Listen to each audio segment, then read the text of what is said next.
ખાસ શિયાળામાં અને ઠંડીની સિઝનમાં બનતો આ આદુ પાક જો ક્યારેય ન બનાવ્યો હોય તો એક વખત ટ્રાય કરો, બહુ જ ટેસ્ટી લાગે છે। અડદિયા, ગુંદર પાક કે ખજૂર પાક તો આપણે બનાવતા જ હોઈએ છીએ શિયાળામાં, પણ જો એક વખત આ આદુ પાક બનાવી લીધો તો દર વર્ષે આદુ પાકની ફરમાઈશ થશે। સવારમાં 1 કે 2 પીસ આદુ પાકના ખાઈ લેશો તો આખો દિવસ એનર્જીથી ભરપૂર રહેશે। અને આજે જે આદુ પાક બનાવીશું તે ગોળમાં બનાવવાના છીએ આપણે, ખાંડમાં પણ બને અને તેનો વિડીયો મેં ઓલરેડી અપલોડ કરી દીધો છે અને તેની લિંક નીચે ડિસ્ક્રિપ્શનમાં પણ આપી છે। તો મેં અહીંયા ટોટલ 170 થી 180 ગ્રામ જેવું આદુ લીધું છે। છાલનો ભાગ નીકળી ગયા પછી 150 થી 160 ગ્રામ જેવું આદુ રહેશે। આદુને પહેલાં છાલ સહિત જ 2 થી 3 વખત એકદમ સરસ રીતે ધોઈ લઈએ, એટલે ઉપર જે કાંઈ માટીવાળો ભાગ હોય તે નીકળી જાય। અને આદુ અહીંયા એકદમ કૂમળું લેવાનું છે, આ રીતે તમે છાલ ઉખાડો ચપ્પુ વગર જ છાલ નીકળી જશે। આવા આદુમાં એકદમ ઓછા રેસા હોય છે, જેનાથી આદુ પાક એકદમ સરસ બને। આદુને ધોઈ લીધા પછી બધા આદુની પહેલાં છાલ કાઢી લેવાની છે। આદુ કેટલું કૂમળું છે તે હું તમને બતાવું, બિલકુલ રેસા વગરનું આદુ છે। આવું જ આદુ લેવાનું આદુ પાક માટે, તો આદુ પાક એકદમ સરસ બનશે। છાલ કાઢવા માટે પિલરની જરૂર નહીં પડે, આ રીતે ચપ્પુથી જ છાલ નીકળી જશે। એકદમ કૂમળી છાલ હોય એટલે પિલરથી છાલ કાઢશો તો વધારે પડતી જાડી છાલ નીકળશે અને તેમાં આદુનો ભાગ પણ નીકળી જશે। તો મેં અહીંયા બધા જ આદુની છાલ કાઢી લીધી છે અને હવે આદુને ફરી પાછું 1 થી 2 વખત ચોખ્ખા પાણીથી ધોઈ લેવાનું, એટલે જો કાંઈ પણ થોડો ઘણો પણ છાલનો ભાગ ચોટેલો હોય તે ધોવામાં નીકળી જાય।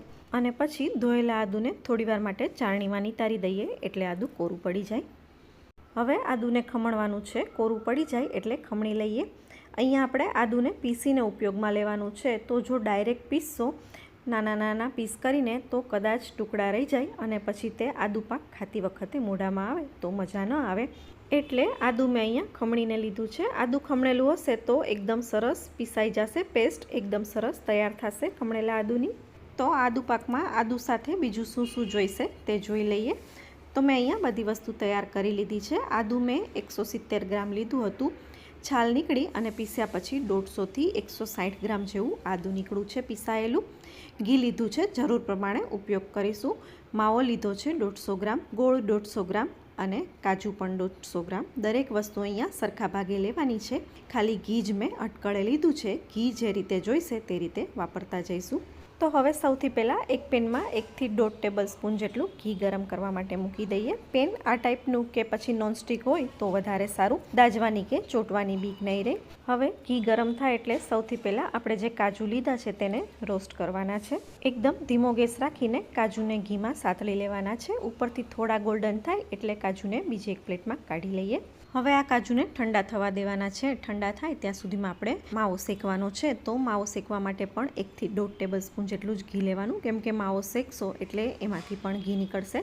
હવે માવાને પણ એકદમ ધીમા ગેસ પર શેકવાનો છે। જેમ જેમ શેકાશે તેમ માવાનો કલર પણ ચેન્જ થતો જશે અને માવો તળિયું પણ છોડી દેશે, પેનનું એકદમ લોટ જેવું થઈ જશે એટલે માવો શેકાઈ ગયો સમજવાનું। માવો શેકવાનું સ્ટાર્ટ કર્યું ત્યારનો માવો અને આ શેકાઈ ગયેલો માવો ડિફરન્સ તમને દેખાતો જશે। બસ આટલો માવો જ શેકવાનો છે, બહુ વધારે લાલ નથી કરવાનો માવાને। કાઢી લઈએ બીજી એક પ્લેટમાં। હવે માવો શેકાઈ ગયા પછી જે કાજુ સાતળીને રાખેલા છે તે ઠંડા થઈ ગયા છે, તો તેને પીસીને એક બાજુ મૂકી દઈએ। અધકચરો ભૂક્કો કરવો હોય તો તેવો પણ ચાલે અને એકદમ ફાઇન પાવડર કરવો હોય તો તે પણ ચાલે। હવે ફરીથી 1 થી 1.5 ટેબલ સ્પૂન જેટલું ઘી મૂકીને આદુ શેકવાનું છે।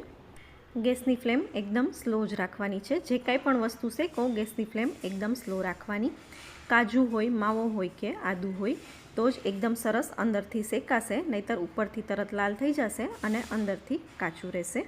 હવે માવાની જેમ આદુ પણ જેમ જેમ શેકાતું જશે તેમ તેમ પેનની સપાટી છોડી દેશે અને એક લોટ જેવું થઈ જશે। આ રીતે જેમ જેમ તાવીથો ફેરવતા જશો તેમ તેમ આદુ બધું સાથે આવશે, એક લોટની જેમ બંધાઈને સાથે ફરશે એટલે આદુ શેકાઈ ગયું સમજવાનું। હું તમને ડિફરન્સ પણ બતાવું, આપણે આદુ શેકવાનું સ્ટાર્ટ કર્યું ત્યારે કલર કેવો હતો અને અત્યારે કેવો છે તે।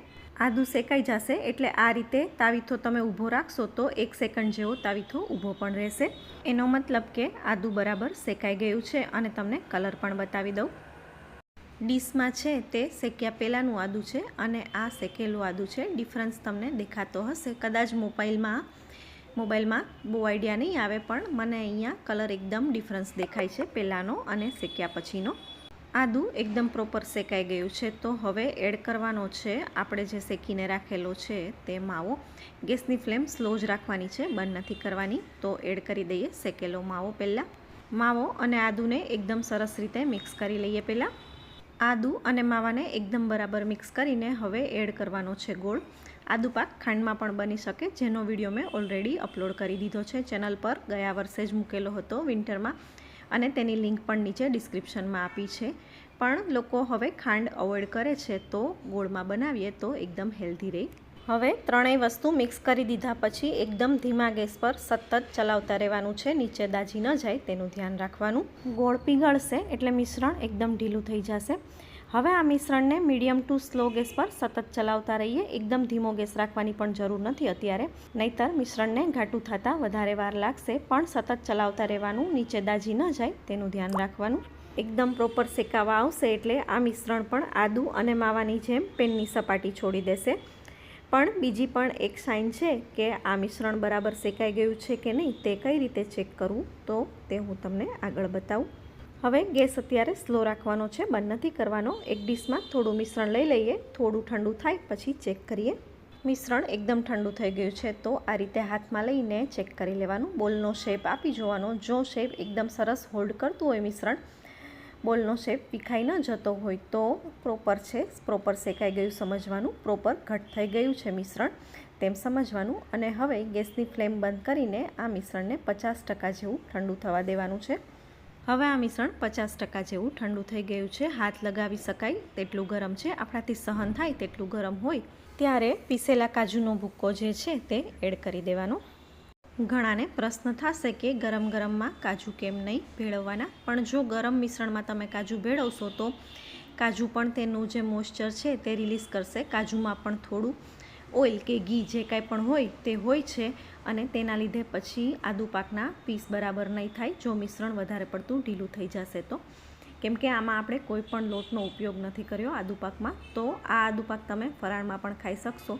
એટલે બાઇન્ડિંગ માટે જ આપણે અહીંયા કાજુનો ઉપયોગ કરેલો છે. તો ગરમ ગરમમાં નાખવા કરતાં થોડું ઠંડુ થાય પછી કાજુ ભેળવશો તો પીસ બરાબર પડશે. કાજુ એકદમ બરાબર મિક્સ થઈ જાય એટલે હવે ઘીથી ગ્રીસ કરેલી પ્લેટમાં પાથરી દઈએ. હવે અહીંયા બીજી એક વાત, તમે ગોળમાં આદુ પાક બનાવશો એટલે આદુ પાકના પીસ તો એકદમ સરસ પડશે જ, પણ જે ખાંડમાં આદુ પાક બનેલો હોય અને પીસ જે કડક થાય તે ગોળમાં બનેલા આદુ પાકના નથી થતા. ગમે તે રીતે બનાવો તમે, પીસ કડક નથી થતા, બરફી જેવા પીસ બને છે, પણ ટેસ્ટમાં બહુ જ સરસ લાગે છે આદુ પાક. પણ જો કોઈને આઈડિયા હોય કે ગોળ કઈ રીતે નાખીએ તો આદુ પાકના પીસ, ગોળમાં પણ બનાવેલા આદુ પાકના પીસ કડક રહે, તો કમેન્ટમાં જરૂરથી જણાવજો. તો મેં રાત્રે 9 વાગે આદુ પાક બનાવીને ડીશમાં આ રીતે પાથરી દીધો હતો, અને સવારે તેના પીસ કર્યા તો પીસ એકદમ સરસ થયા છે, અને ચાખવામાં આટલા પીસ ખવાઈ પણ ગયા છે. પીસ બહુ સરસ પડે છે, આરામથી નીકળી પણ જાય છે, અને ખાવામાં પણ બહુ જ ટેસ્ટી લાગે છે. આટલો પોચો આદુ પાક બને છે ગોળમાં. ખાંડમાં તમે બનાવો તો સુખડી જેવો કડક પણ બને, અને ગોળમાં બનાવો તો આ રીતે પોચો બને. તો ઠંડીની શરૂઆત એકદમ સરસ થઈ ગઈ છે, તો એક વખત ચોક્કસ આ આદુ પાકની રેસીપી ટ્રાય કરજો, અને ટ્રાય કર્યા પછી જો ભાવે તો મને કમેન્ટમાં જણાવજો. તો ફરી મળીશું એક નવી રેસીપી સાથે, ત્યાં સુધી આવજો.